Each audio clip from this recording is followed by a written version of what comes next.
خواتین کا لوہے کی انگوٹھی پہننا، کیا خواتین لوہے کی انگوٹھی پہن کر نماز پڑھ سکتی ہیں؟ بنت آدم کراچی سے، بڑا اختلافی مسئلہ ہے علماء کے درمیان کہ خواتین لوہے کی انگوٹھی پہن سکتے ہیں نہیں پہن سکتی۔ بہرحال یعنی بعض علماء جائز کہتے ہیں، بعض ناجائز کہتے ہیں، تو ہمارا فتویٰ اگرچہ گنجائش ہی کا ہے کہ گنجائش ہے پہن سکتی عورت، لیکن احتیاط کرے تو اچھا ہے، سونے چاندی کی پہنے انگوٹھی تو زیادہ اچھا ہے۔ انگوٹھی کے پتھروں کی شرعی حقیقت۔ انگوٹھیوں میں جو مختلف پتھر استعمال ہوتے ہیں تو پتھروں کی شرعی حیثیت کیا ہے؟ محمود الحسن جدہ سے، کوئی شرعی حیثیت نہیں ہے، پتھر ایک پتھر ہی ہے، اس میں نہ کوئی تقدیر کا اس سے تعلق ہے۔ مجھے تو یہ بھی ایک قسم کی بت پرستی لگتی ہے کہ ابراہیم علیہ السلام نے کہا تھا نا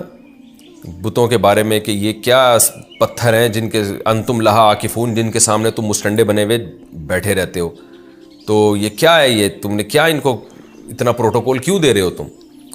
یہ مشٹنڈے کا لفظ تو میں استعمال کر رہا ہوں، یعنی ان کا ابراہیم علیہ السلام نے ایک توہین آمیز انداز میں کہا تھا یہ کیا ہے، یہ جو ہاتھوں سے بنائے ہوئے تم نے ان کے سامنے کیوں تم ایسے احترام کرتے ہو ان کا؟ تو یہ جو انگوٹھیوں میں پتھر لگے ہوتے ہیں نا، جن کے بارے میں لوگوں کا خیال یہ ہوتا ہے کہ یہ والا پتھر میری جو ہے وہ ستارے سے سوٹ کرتا ہے، تو وہ بھی اس پتھر کا بڑا اکرام کرتے ہیں۔ تو پتھر پتھر ہی ہے، اس کو پتھر ہی رہنے دے۔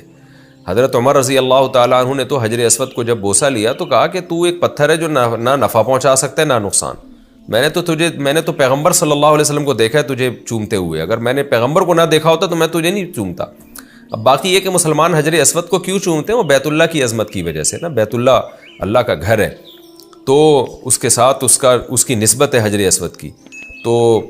اس لیے، ورنہ وہ بھی کوئی نفع نقصان نہیں پہنچا سکتا۔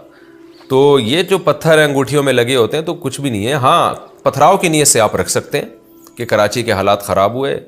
پتھراؤ کہیں ہو رہا ہو تو اپنے دفاع میں مجھے بھی پتھراؤ کرنا پڑے، تو انگوٹھی سے پتھر نکالا اور پھینک دیا۔ اس کے علاوہ اس کی کوئی حیثیت نہیں ہے، یا کوئی زینت کے لیے، جیسے خوبصورت پتھر ہوتے ہیں ذرا اچھے لگتے ہیں، زینت کی حیثیت سے رکھ سکتے ہیں، پھڈے میں کام آنے کی حیثیت سے رکھ سکتے ہیں، اس کے علاوہ اس پتھر کی کوئی ویلیو نہیں ہے۔ اور ایسی چیزوں کی دل سے عقیدت نکالا کریں۔ کسی آپ کے دوست نے انگوٹھی پہنی ہوئی ہے، پتھر لگا ہوا ہے، اور وہ کہہ رہا ہے کہ یہ جو پتھر ہے نا اس سے یوں ہو جائے گا یوں ہو جائے گا، یہ میری قسمت سے میچ کرتا ہے، بولتا ہے اس وقت اس پتھر کی توہین کیا کرے، بولے پاگل آدمی، استنجے میں کام کر لیا کر، اس سے نا استنجا کر لیا کر، تو اس طرح کی توہین کریں گے تو لوگوں کے دلوں سے عقیدت نکلے گی ان فضول چیزوں کی، ورنہ یہ تمیز سے یہ عقیدت نکلنے والی نہیں ہے لوگوں کی۔ میں نے بہت اس پر بیان کیا، علماء بھی کرتے ہیں، لیکن لوگ پھر بھی وہ ان پتھروں سے عقیدت کرتے ہیں۔